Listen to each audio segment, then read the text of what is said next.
The twisting tunnels no longer exhale the toxic stench of degeneracy. And welcome back to more Darkest Dungeon. This is episode 37, week 101, getting underway. Okay, so starting off with our town event, Fresh Air in the Tunnels. This is going to grant a bonus to experience, which we won't need, but most important, a bonus to damage, as long as our party is adventuring in the Warrens this week. And this is just like how I waited for the Silence in the Crypts town event to be on offer before going in and doing the bosses in the ruins.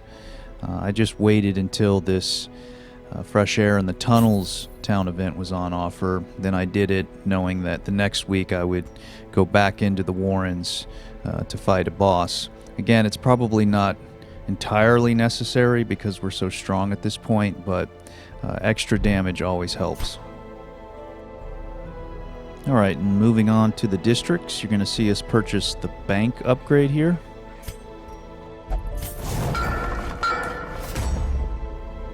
And notice here I scroll through these. We have pretty much most of the upgrades. The Puppet Theater and Sanguine Venters aren't that useful to us at this point, but the really important ones have all been upgraded. So our Hamlet and our heroes are looking good vis-a-vis the district's upgrades. So as for the bank itself, the upgrade we just purchased, it's pretty clear in its description, and the way it works is very true to that description. It yields you 5% return on any unspent gold each week. So if you go off to adventure and you still have 10,000 gold left in your coffers, when you come back the next week, you'll have an extra 500 gold, right? 5% of 10,000 is 500 gold. The thing is, if you can remember back to all the early weeks, and even into the mid-game, we would spend almost all of our gold every single week, you know? There was often things that we could spend gold on, but there just wasn't enough, you know? We had to save some for provisioning, and we couldn't put a hero in the sanitarium to remove a cork, etc., etc. So for most of the game, you don't have any unspent gold each week. And on top of that, you have to spend 15,000 gold just to purchase the upgrade itself. So using my example of not spending 10,000 gold each week, which would yield 500 bonus gold and interest from the bank, it would still take you 30 weeks of doing that just to break even on the cost of building the bank in the first place. So for all of these reasons, the bank is an upgrade that, if you get it at all, you should definitely wait until later in the game. And the irony is, this is contrary to public opinion. You know, on the forums and other YouTube videos and whatnot, everybody's like, oh my god, you got to get the bank first. It's the most important upgrade. Get it right away. It'll help you, you know, stockpile gold. But this is not the case. You need to do it later in the game when you already have a lot of gold, so that your return is larger each week. You recoup the cost of building it faster, and then you can get on to actually making lots and lots of profit because you have lots and lots of unspent gold each week. So two more ironies about this very misunderstood upgrade. If you do wait until later in the game when you have lots of gold, such that the bank is actually useful and profitable, well, by that point, you don't need gold anymore, right? I mean, you already have a bunch sitting around, so why buy an upgrade that's going to help you make more of it? And second, if you do fall into the noob trap of purchasing the upgrade early in order to help you acquire more gold more quickly, you actually end up doing the opposite, because the 15,000 gold that you just spent on it is desperately needed gold that could be spent elsewhere, and it's going to take you that much longer to recoup that 15,000 gold on the otherwise slow bank when you don't have any unspent gold each week because you're spending it all. Alright, so enough talking analysis, Devatron. let's get back to taking down the Swine God. And before that, sit back and enjoy the entire Ancestors Memoirs backstory for the Warrens. The ways and rituals of blood sacrifice are difficult to master. Those from beyond require a physical vessel if they are to make the crossing into our reality. The timing of the chants is imperative. Without the proper utterances at precise intervals, the process can fail spectacularly. My first attempts at summoning were crude, and the results disappointing. I soon found, however, that the type and condition of the host's meat was a critical factor. The best results came from pigs, whose flesh is most like that of man.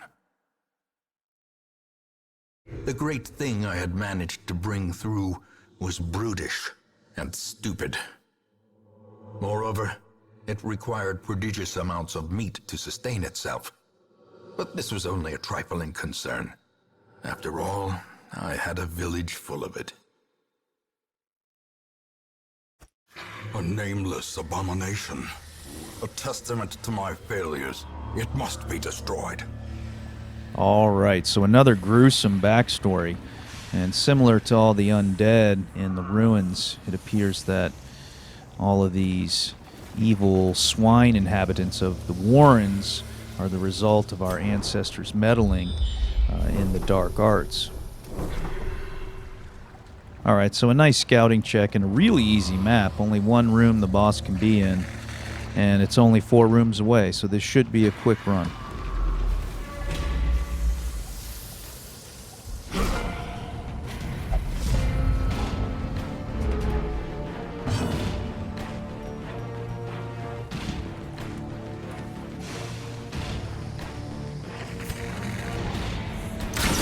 Well struck.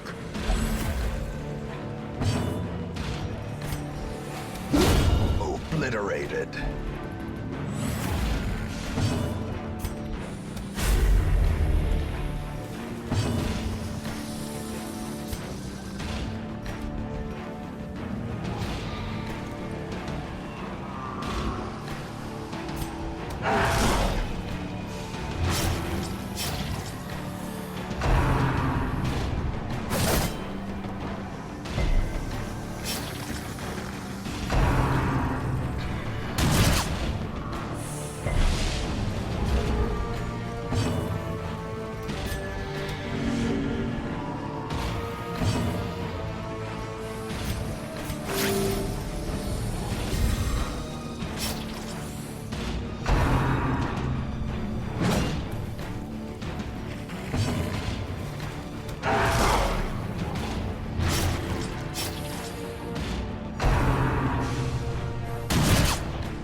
Confidence surges as the enemy crumbles.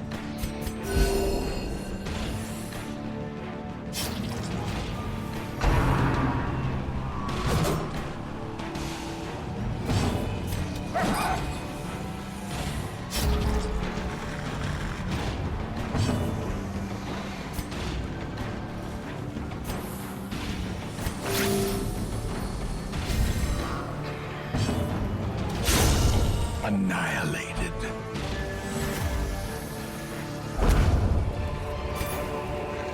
Success so clearly in view. Or is it merely a trick of the light? Okay, so you probably noticed this is a little bit of an odd setup, having the Vestal in the 2 slot where she can only group heal. I did this because the Houndmaster needs to be in the 3 slot, otherwise you can't use his stress heal. And also the Arbalest can back up heal just fine if we get in trouble. As for the Shield Breaker sliding back with some of her moves, which would put the Vestal in rank 1, well, she just needs to get up there and, you know, chip in with the damage a little bit, Devatron. Start swinging that big mace of hers.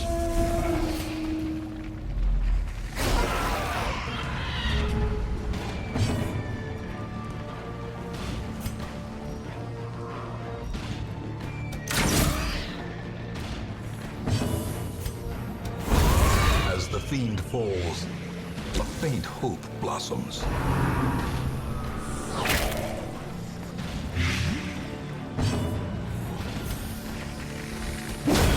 Decimated.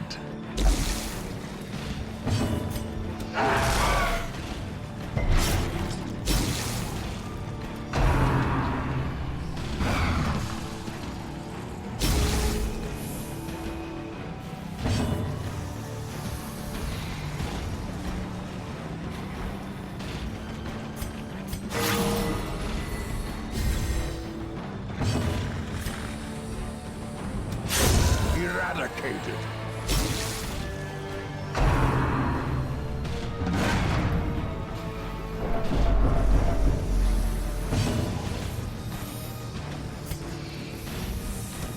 Press this advantage. Give them no quarter. All right, there's a good example of just how this setup can work, no problem. Like I said, if we need an extra heal here or there, the Arbalest can do it. Most of the damage is going to come from the area attacks of the Shieldbreaker and Houndmaster, especially with these soft Warrens enemies that are vulnerable to both bleed and blight. We're just going to chew through them. And yeah, if the Vestal ends up in rank 1 and swings her mace, no big deal. I even equipped her with a trinket that improves her melee output, so no problem at all for this group. Circle in the dark. The battle may yet be won. Alright, so we're already to the room just before the boss, so we're going to camp here. As for our camping skills, we're going to prevent a nighttime ambush.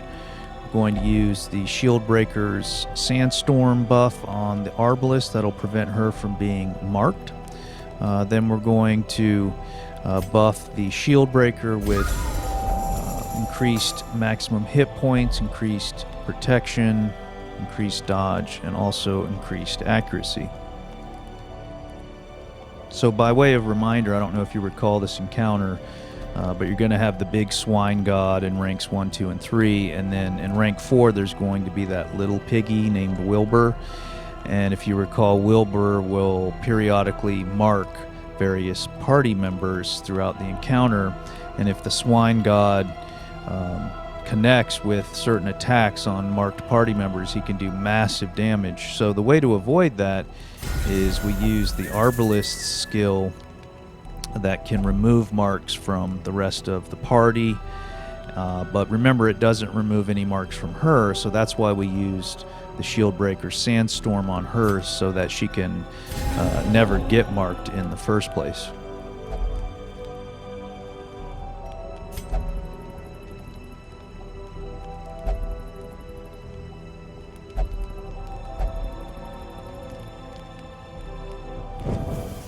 The way is lit. The path is clear.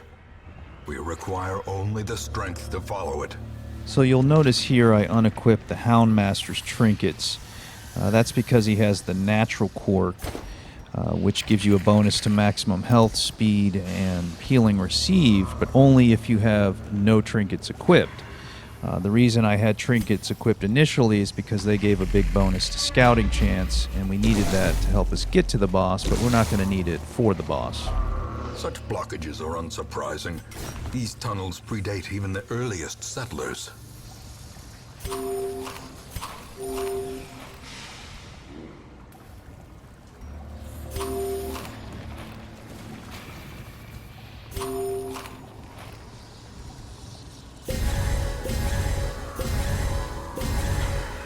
Alright, so we've made it here to the boss. He's just through this next door. We're all topped off and ready to go. Just going to switch up a few of the combat skills. We're not going to need the area effect attacks. We are going to need to have our mark enabled on our Houndmaster, etc., etc. So, real fast and easy run. I was real pleased with that. Nice contrast to those grueling Crimson Court maps. What do you say? Alright, Devotron, let's go get the Swine God. The match is struck. A blazing star is born.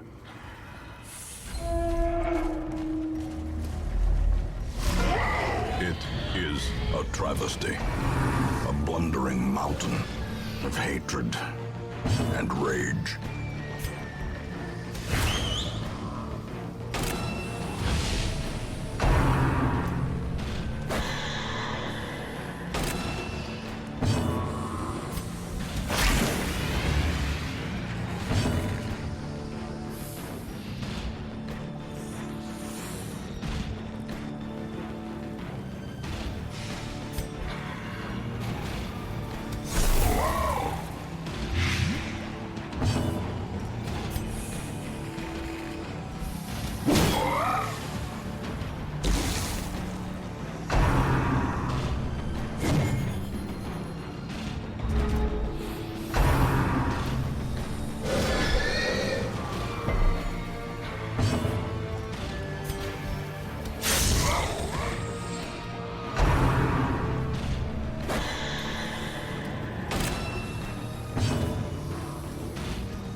Will it take to gnaw through a ton of putrid flesh?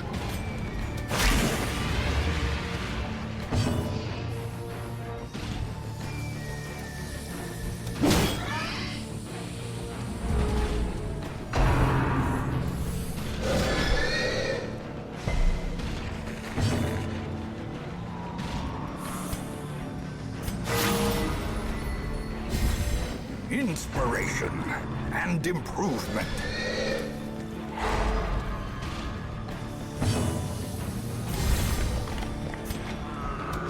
Destroyed. Be wary. Triumphant pride precipitates a dizzying fall. Oh yeah, big time, Devatron. Took the Swine God out in round 4? Come on, too easy.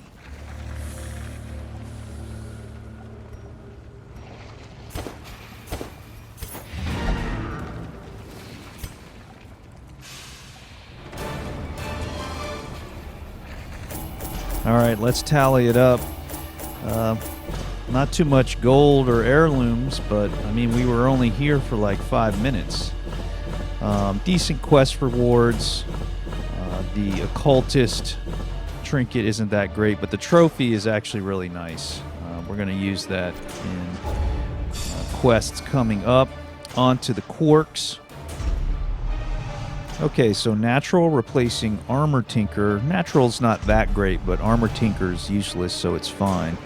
Nasty disease on our Vestal, got to get rid of that. Bloodthirsty, that's not good. That'll force him to interact with certain curios. Deadly, plus 2% crit. Really, really nice quirk, especially on an arbalist. Pretty good stuff. The Darkest Dungeon, Devatron. Swine God down. Oh yeah. We'll see you in the next episode.